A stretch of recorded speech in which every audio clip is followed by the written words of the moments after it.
So 9 years ago, I was preparing for one of the most important exams in the life of a Vietnamese student. It's a high school entrance exam. Specifically, I was preparing for these two schools, Chuyên ngữ and Chuyên sư phạm. For those of you who are not familiar with these exams, they included 3 subjects, okay? They have math, English, and writing. And we went way ahead. For most students, for most people, the hardest part to score high on is the writing test. So most students would spend a lot of their time preparing for the tests, for the writing part, with a workload distribution like this, okay? They would start off slowly, and they would speed it up in the middle, and they would run in the highest gears towards the end, okay? It makes sense, right? You start off slow, pick it up, and then you run towards the finish line. But I just didn't think this was a good plan, okay? Because at the time, when I was 14 years old, I know that I was very bad at writing, and in the spirit of doing what I love, I was very focused on studying. I spent a lot of time studying math and English. So I kept delaying on preparing for this writing part. I kept delaying and delaying and delaying, and until one day I woke up with 2 weeks left before the writing exam, and I realized that I do not know a single word or how to write a good essay. So, panicked for a little bit, I came up with this idea that until today I still think is brilliant. And this idea is, can I memorize everything that I need to learn in 2 weeks? So that's what I did. In the next 2 weeks, I studied and memorized more than 200 pages of sample answer for every possible question for the literature exam. And accurate to the comma and the period of every single essay. I was so good at this to the point that if you wake me up in the middle of the night and you ask me any question on any literature piece, I would be able to recite for you 4-page answer for every possible question. I was that confident. Right? So I was very confident going into the exam room, took the test, read the question, activated my memory, and just kept writing and writing and writing. And I finished the test 10 minutes earlier than everyone else. And 3 weeks later, when the results came back, and you guess what? I got a perfect 10.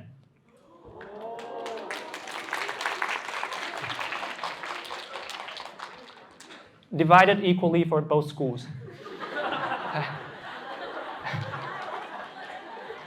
I know, I just want to enjoy a moment where all of you think that this guy is a genius. Right? But I'm not. I'm just a blogger. I'm a writer. Now I use simple diagrams to explain very complicated human concepts and feelings. So I brought one here today to tell you my actual story of how I went from a terrible writer 9 years ago to a writing teacher now. Okay? So this concept is what I call the content matrix. And with this concept, you're going to understand everything about the world of content creation. Are you ready? So here it goes. The content matrix goes like this. On the x-axis, you're going to have quality. You're going to have low quality on the right, on the left, and then high quality on the right. On the y-axis, you're going to have reach, right? Content that reaches everybody and content that reaches nobody. That's the basic of the content matrix. Now we're going to go into each different quadrants, okay? So the first quadrant is what I would like to call the mainstream favorite. This is where you have people, right? Thai VG, the speaker next to me. This is where you have people who produce high quality work that reaches a lot of people. It's loved by everyone. Everyone wants to be here. Where everyone doesn't want to be, it's where the second quadrant that I call the why do you exist quadrant. Right? And in this quadrant, you have people, right? You have people and you have content that just creates very confusing work, but somehow very terrible, low quality stuff, but somehow reaches a lot of people. These are stolen work, plagiarism, and hate speech and all of that, right? Right below that, you have the quadrant that I enjoy a lot, experimenting in it. It's called the no good and no harm quadrant. This is where you produce low quality stuff, but it's fine because you're not really reaching anyone, right? 99% of the internet is here. That's why it's trash. But the quadrant next to it, it's where the quadrant that most of my students are at. It's where I call the hidden gems. These are people who create really high quality work, but doesn't reach a lot of people. These are stuff that when you read or when you watch a video of them and you're like, how do you not get more views or how do you not get more likes? These are so good. I wish more people know about it. So that's the hidden gem. So the basic of the content matrix is this, right? A lot of people want to stay in the mainstream's favorite. This is where everyone wants to go if you're a creator or builder or anything. But then most of us have to start here at the no good and no harm quadrant. And that was my story as well when I started creating online 4 years ago. So when I published my first blog, it was very low quality. The first blog was so bad. But it reached a few people because my mom shared to all of her friends, right? So that was good. That was good. I reached a few people, and I continued publishing. And you know what happened when I continued publishing? The quality of work gets better, and my mom's friend made her kids read it. So I'm getting some traction here. I'm feeling something, but it's still barely noticeable. So what I did, what happened was a breakthrough that I had was when this happened. This was my first viral post. And you know why it's viral? Why do I know that it's viral? Because for the first time in my creative journey, someone who's not my mom's friend shared it. And that's, oh, I was feeling something. I'm like, all right, I'm getting somewhere. And the next one was even better. And people start flocking to my site and ask, like, who is this guy? This guy is amazing. And at that time, with 1,000 followers, I knew for a fact that I'm already the #1 blogger in the world. I knew for a fact. So I started doing a blog tour. And then in that blog tour, I got offered to speak at this TED Talk 3 years ago.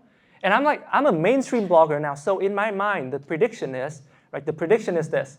My next post is going to make me the Sun Bak of blogging. Right? I'm going to be mainstream favorite, no doubt. That's the prediction. But what happens in reality when I published that post was that it fell short of both quality and content and reach. It was a big slap in my face. And for the first time in my life, I felt the pressure of being famous for 1,000 people. There was so much pressure. So I thought to myself, oh my God, I need to start creating good work now. People are leaving me because I'm creating bad work.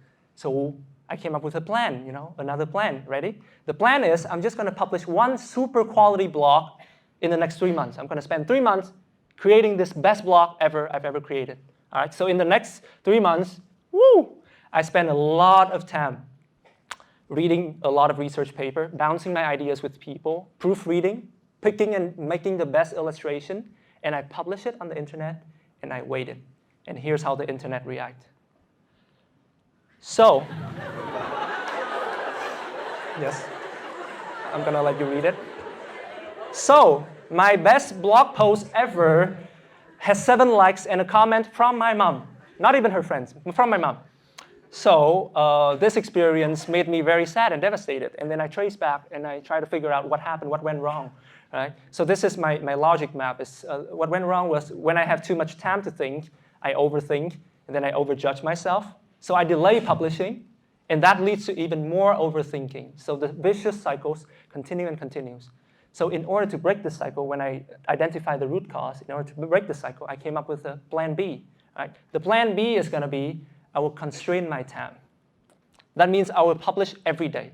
Doesn't matter. I'm just going to publish every day because I think if I don't have time to overthink, I'm not going to overjudge myself.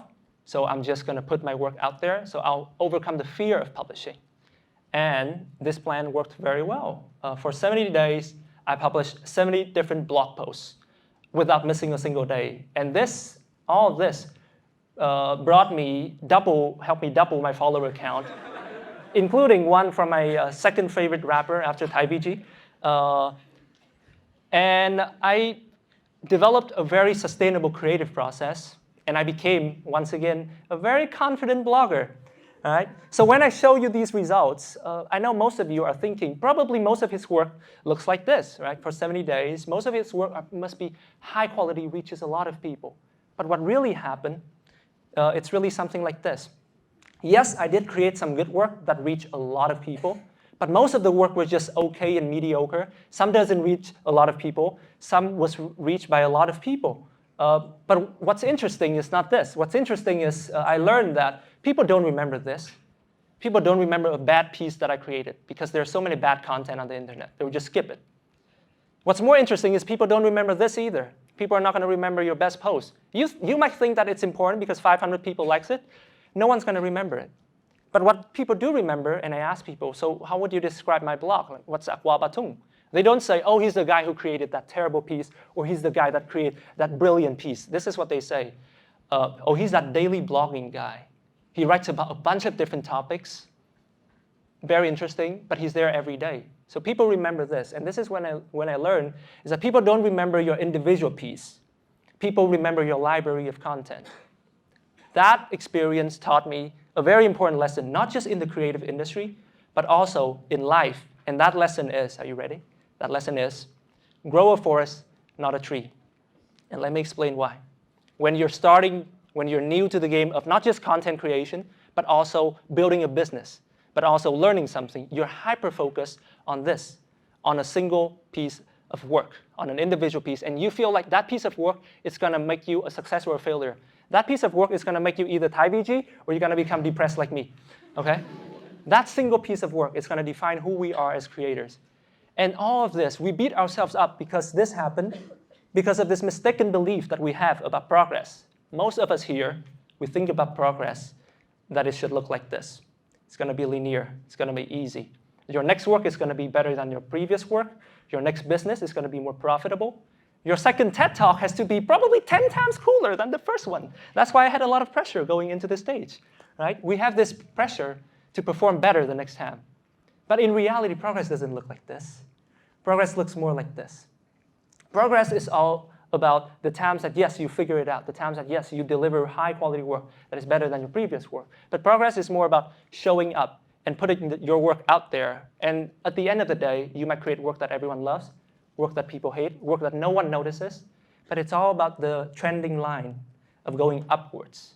And you can draw this all down. I saw some of you drawing this down. But in reality, progress doesn't look like this either. It's not linear. It's not instantaneous.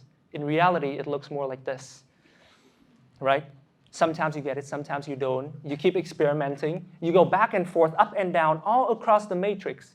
But the point is not about where you are on the matrix at that moment. The point is about where you're going, right? So when we're in this forest of very messy progress, it's very unpredictable and it's messy. And when you're in this mess, it's very easy for us to just focus on the tree ahead of us. So that single piece of tree that you're going to put out there, and you're going to see it. And if it's a good tree, right? If it's a good tree, like MCK commented on your post, you're going to feel motivated and you're going to want to continue producing. But if it's a bad tree, like when you spend 3 months on a blog post that had 7 likes and only one comment was your mom, you might feel very sad and demotivated, even though you love your mom. It has nothing to do with her. It has to do with your expectation of what the blog post will perform. When this happens, it is so important for us to remind ourselves that one piece of work doesn't define who you are. It's your overall progress that defines who you are. And after 4 years of writing online and teaching more than 200 people overcome their fear of writing in public, I've learned a formula, a 3-part formula to progress that I would like to share with you today. So the first part about progress that Mr. Tien has already talked about is the courage to start, right? Is to plant that first tree. Is to say that I'm not a bad writer, I just need to try and learn. That's not enough. You have to top it up with an obsession to improve, right? You have to always think about, how do I create better work? How do I improve my work? But having that obsession is also not enough. You also have to have the patience to wait, right? To know that you're in the long-term game. So progress is not going to happen instantaneously. It's not going to happen tomorrow. You have to have the patience to wait for the progress to happen. I know from my experience is that you're not going to become a better writer by cramming 2 weeks, 200 pages of sample essays into your brain. You're not going to become a better writer this way. You can, however, become a much better writer if you consistently write on the internet for 4 years, regardless of the work. That means you're going to show up and write every day. That means you're going to ship your work even if you think it's just okay. That means after you ship your work, you're going to look at how it performs and see it as data. Like, how can I learn from this so I can improve my work? And then you have the patience to wait. When you do this, you're not preparing for a test anymore. You're preparing to build a library for yourself. You're not focusing on the forest. You're not focusing on a tree. You're building a forest, right? So by focusing on building my forest, in the past 4 years, I've written more than 400 blog posts. I have taught more than 200 students how to overcome their fear of public speaking and writing. And this only happens when you focus on this, that you're growing a forest, not the tree. And I want to zoom out a little bit. And no, actually zoom into our event today. When you look at all the top creators top builders or the top business people, you think that everything that they do is perfect. Everything they do is high quality and reaches a lot of people. That's what we think. What we fail to see, and maybe it's true, right? Maybe it's true. Maybe that's all we see now. But what we fail to see are all of these, all of the failed experiments, all of the trial and error, right? All the experimentation that they did that didn't work out. Then went to Silicon Valley, failed, right? Lose a bunch of money. But we didn't see that because they don't really share about that. But we failed to see this.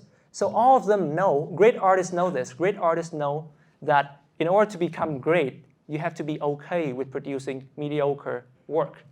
That's very normal, and that's why they don't quit when this happens. So, concluding words, if you forget everything that I shared today, I just hope that you remember this. Please do not give up on the forest just because you planted a bad tree. Please don't stop blogging because you produced a bad blog post. Please don't stop rapping just because you had a bad song. Please don't stop acting just because you had a bad movie. Don't stop living just because you had a bad year. And with that, I hope that you can remember that we're all here to grow a forest, not a tree. So I want you to go out there and keep planting, keep creating, keep building, keep experimenting. And in the process, right, you keep failing, you keep experimenting, keep learning, and you keep improving. Because, this is important, people will not remember a dead tree. People will remember your body of work, your forest, your progress. So please ask yourself, what is the forest that you're trying to grow? What is the body of work that you're trying to build? And go out there, grow a forest, not a tree. Thank you.